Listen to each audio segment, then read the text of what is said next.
Today, the startup Zenreach wants to empower millions of public venues with the ability to monetize Wi-Fi. My guest today is Andrew Borella, Director of Business Development at Zenreach. Join us right after this short message.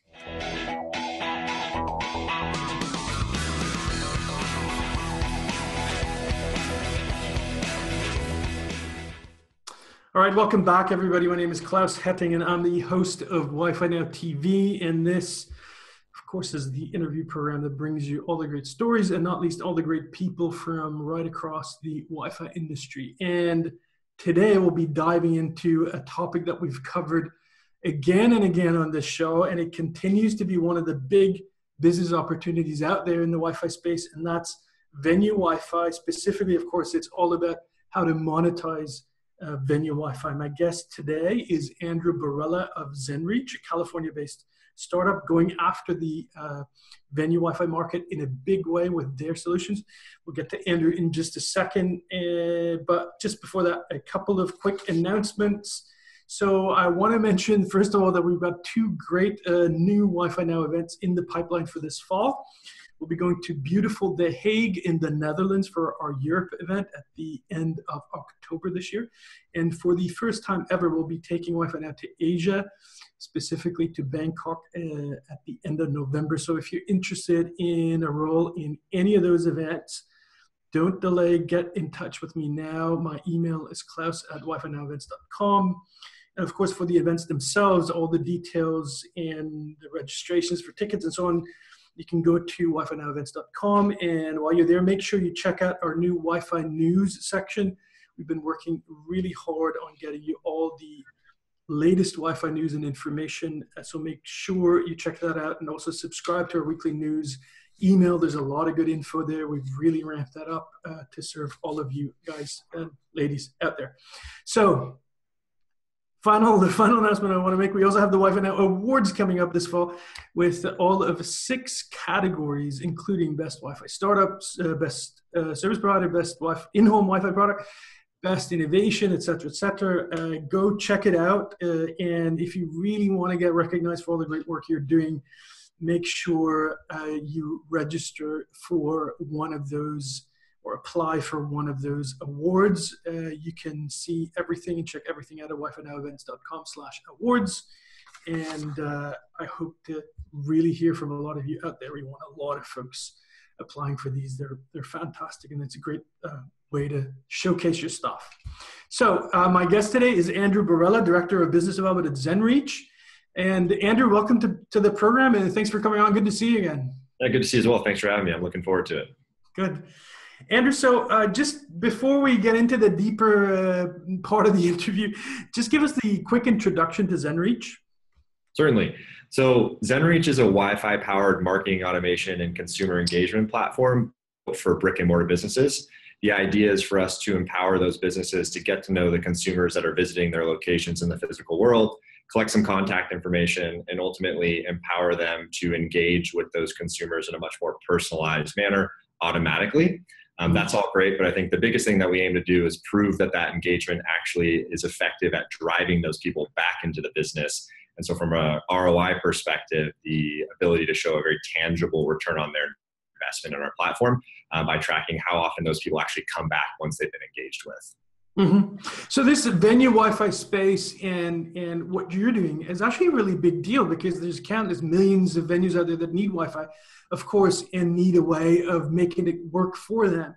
Can you tell us a little bit about what the experience is in terms of a venue client coming into a venue and what they would experience, and also a little bit perhaps from the other side, what venue Wi-Fi managers, if you will, the venue owners, how they will benefit from this and what the experience looks like? Certainly. So I think to start, guest Wi-Fi has become an amenity that consumers have come to expect in the physical locations that they're visiting in the real world.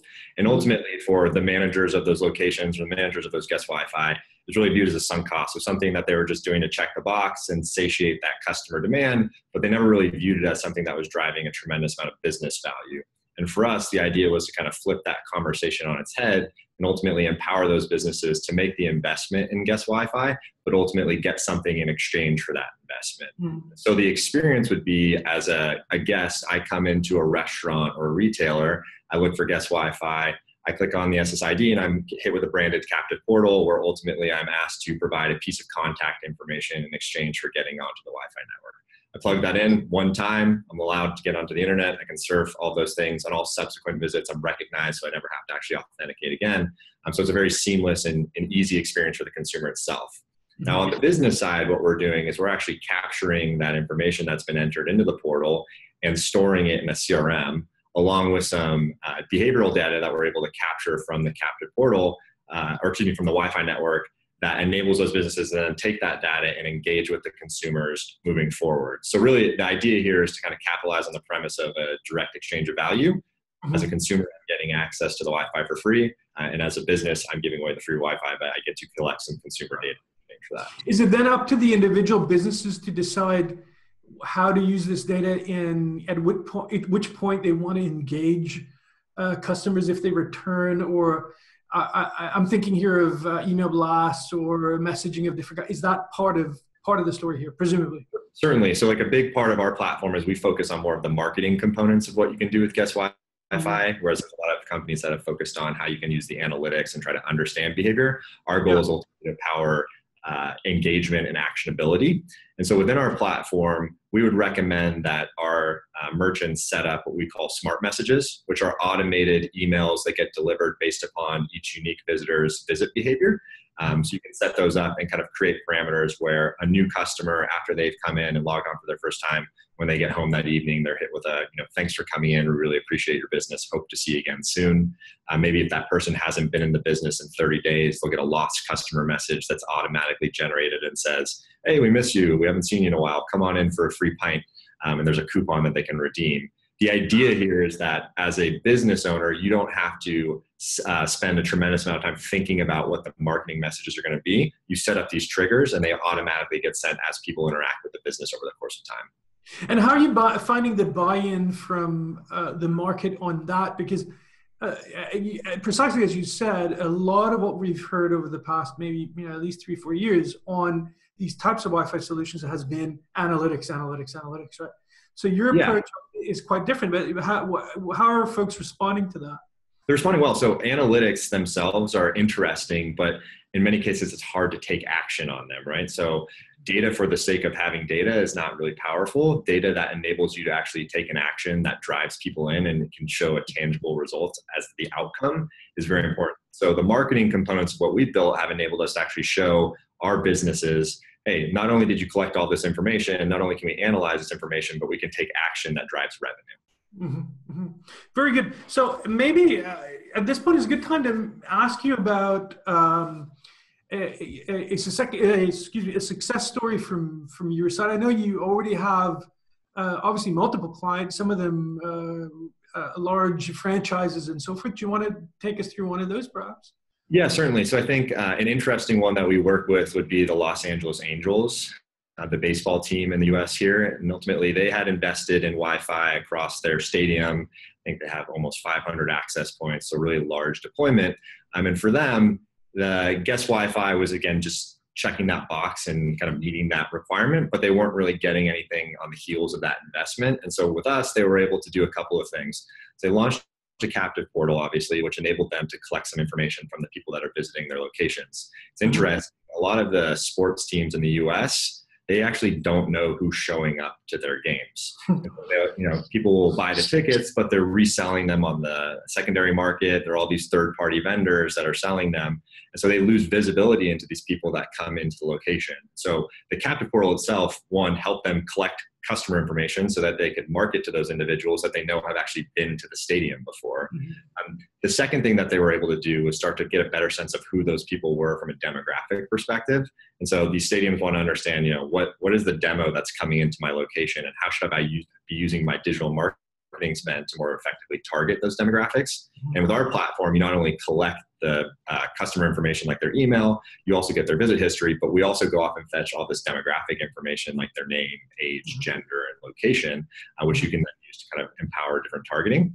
But the other thing that was really interesting is there's immediate ability to start to monetize the guest Wi-Fi solution by leveraging an ad unit on the portal itself. And with the number of people that are actually logging onto the Wi-Fi at a stadium, there's a decent number of impressions. And so they monetized the Wi-Fi from day one and started making money on it by selling sponsorships for the captive portal. So that's one example of kind of a unique customer of ours that we've worked with, and they've seen a tremendous amount of value. Super cool. And the ads actually work so that they present themselves on the captive portal itself, or are there other ways of doing this now? They're presented on the captive portal, and they're actually linkable as well. So we can actually show them of the people that visited the captive portal, not only how many impressions there were, but how many actually visited the click-through rate, if you will. So the website on the back end. And normally, of course, it's the venue itself marketing and selling their products this way. Do you have any, this just occurred to me, actually, this question. I thought I'd throw it at you just in case you know something about it. Do you have any clients that are working with third-party ads, by the way? Or right now, no. Not at this time. I think it's an interesting kind of space. There are a couple of companies that have tried to do kind of the video insertion. With third parties that ultimately can power those advertisements. For us, that's not where we are today, but something we can absolutely evaluate in the future. Mm-hmm. Do you have any, and you don't have to do this, I'm putting you on the spot a little bit here. Do you have any numbers that you can share with us in terms of where you are, in terms of, number of venues and something like that, or clients or something? We don't disclose the number of locations that we're in. We hold that pretty tight. What I can say is that we have over 7,000 clients. We're pretty unique in the sense that we started our business kind of focused on what we would consider to be SMB restaurants, so 1 to 9 location restaurant chains. And we've done really well and grown our sales team to over 170 people kind of tackling that market, and then have started to leverage channel partners on the technology services side as well as on the marketing side to help us expand into more of those mid-market and enterprise customers. So we're doing really well, and obviously we've raised a hefty amount of capital on the heels of the growth that we've seen over the last few years. And so we're definitely growing dramatically, but maybe in the future I'll be able to share with you. Okay, yeah. No, don't worry. I wasn't actually expecting you to give us those numbers, but I have to try, right? So anyway, so I wanted to ask you a little bit about, some of the verticals, because obviously you're in sports and entertainment, and as I understand it, if I remember correctly, in your website also franchises for food and so forth, as I think. But what do you, is there a difference in terms of the market for this kind of thing between the segments? Obviously there's also hospitality, which might be a completely different kettle of fish, actually. Yeah. Retail is a big segment. There's a lot of, companies of this type that are targeting that. Do you want to comment on that? Certainly. So I think we've always focused on where there is logical consumer behavior for them to actually log on to the Wi-Fi. And what I mean by that is there's a decent number of people and they spend a decent amount of time, so the dwell time is relatively high. It's more logical that they would naturally look for a guest Wi-Fi network and join. So if you're going to a retail location, you're trying on clothing, you're in there for maybe 5 to 10 minutes, you're probably not as likely to join the guest Wi-Fi as if you're at a restaurant where you're going to be spending 45 to 60 minutes. And so for us, what we focused on initially was, let's focus on the food and beverage vertical. So restaurants, bars, cafes, nightclubs, those types of things where it's logical that natural consumer behavior would be to get onto the guest Wi-Fi, because obviously the value of our product is directly correlated to the amount of contacts that you're able to collect and engage with. And so we focused on food and beverage. We realized very quickly that there was this events and kind of entertainment venues that made sense for us. So we've got stadiums that have come on board, different concert venues, kind of public Wi-Fi at different events like festivals and the such. And that's grown for us dramatically as well. And that has allowed us to kind of build up our platform to expand into verticals like retail, where, sure, it's not as logical and you probably won't get as high a percentage of people joining the Wi-Fi, but you can still add value with the captive portal. Right, exactly. And you're exactly right. And I've always wondered, retail is a big segment and it's under pressure, right? So presumably that's why so many Wi-Fi companies want to go after it, but it's a hard segment because, people don't hang around inside stores that much as they would in a restaurant, right? So yeah. I think I totally agree with that. Yep. So I think you probably answered this already. I have it here in my list. I wanted to just maybe pin it down to the differentiating factor for you guys. And the reason why I asked is because there are a lot of folks in this space, but the differentiating factor for you guys specifically is really that it's the marketing mechanisms, right? Absolutely. You guys do more than the analytics and other stuff that other folks do, right? Yeah, I mean, captive portals themselves, you can, every Wi-Fi OEM's got a captive portal out of the box that you can spin up. I would argue that they're potentially a commodity as well now. Yeah. Now, what we end up focusing on is really, again, the marketing component. So how do you more effectively engage with your consumers? And we really view ourselves as being able to span across the size of customers as well as across verticals. And so for our SMB customers, of which we have a large amount, we actually have a fully functioning email marketing platform that enables them to engage with their consumers automatically using the tools that we've created, but also gives them the ability to do general blast messages. So it's more like a MailChimp or constant contact experience. Mm-hmm. Now, when you move upstream into these larger accounts, they're going to have a marketing organization that's probably bigger than most of the companies that we're working with on the SMB side. And so in that world, they've made the investment in a marketing stack that might include a Salesforce Marketing Cloud or a Marketo or an Oracle Eloqua, and you have to be able to kind of seamlessly live within that ecosystem. And so we've built out API integration so that you can just feed the data that we capture into those systems and kind of do the engagement with platforms. Right. How hard? Yeah, I was just going to ask you, how hard or how easy is it to work with SMBs, of whom I think maybe not everybody, it's probably fair to say, is totally tech savvy with tools like this? I mean, is there some progress being made? Because I imagine a lot of SMBs are just going to shake their heads and have no idea what you're talking about. But I mean, there's probably a few, right? But is that sort of... I think the thing that has made us so successful is focusing on simplicity, right? So if you're the owner of a 3-location restaurant chain, you are potentially cooking, you're doing payroll, you're dealing with customer complaints, you might even be serving sometimes. And so you don't have the time to focus on marketing. And our goal within that sector was really, how do we automate as much of the process as possible and keep it as simple as possible so that we can show them, listen, you're paying us X and you're getting Y on the back end of that.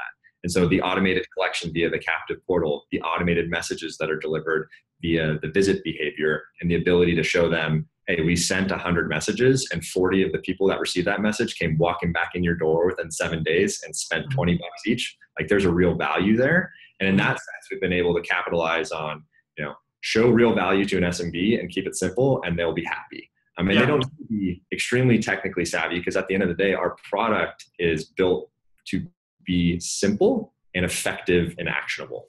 Mm-hmm. Well, I think it's a great approach, and I hope you've really hit the nail on the head here, because I know a lot of folks are trying, but this is sounding really good. So you are probably, if not the best funded startup in this space, at least one of them. And I wanted to ask you, so are there any, I was actually going to ask you, what are you going to spend all that money on? But obviously you're well staffed and you're working on a lot of software and so forth, and improving the product. Is there anything else that you foresee that will be a cornerstone of your technology or your marketing approach over the next years, given that you have actually a considerable amount of cash now? Yeah, I think that we're in a unique position in the space with the capital that we've raised. And obviously, we've grown our team pretty dramatically. We certainly have brought on great leadership, and that's all been very exciting. I think for us, what we want to make sure that we're working towards always is creating stickiness in the platform for our customers. And we started by leveraging email. We're evolving now to include a lot of other mediums. We've got social platforms that we've built. We've got reputation management platforms that are getting added onto the system. And so for us, it's about developing the product in a way that really becomes this engagement platform for consumers. And I think the long-term vision for us is to help physical world businesses better understand who their customers are and engage with them in a more seamless manner to understand how effective they are at drawing them back into the location. And so the product team is constantly iterating to make sure that we're building features that kind of accomplish that goal for us. A lot of development. Yeah, I think it's a fantastic plan. And just for the sake of clarity towards our viewers, you guys are, I think, as I remember, already working with all the usual suspects in terms of Wi-Fi hardware and so on. You've got those partnerships in place, right?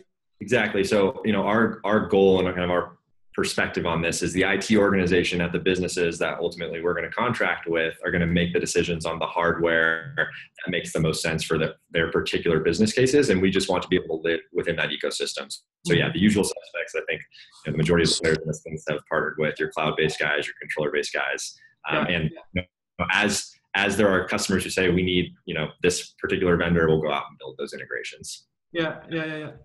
Well, it's great to hear from you, and Andrew, and I wish Zenreach really well, and I look forward to following this. I think it's an exciting space. It has been for a long time, and waiting for a major breakthrough, and you got every chance to do that. So delighted to have you on the show, and come back and see us again. Yeah, absolutely. Appreciate you having me. Thanks a lot.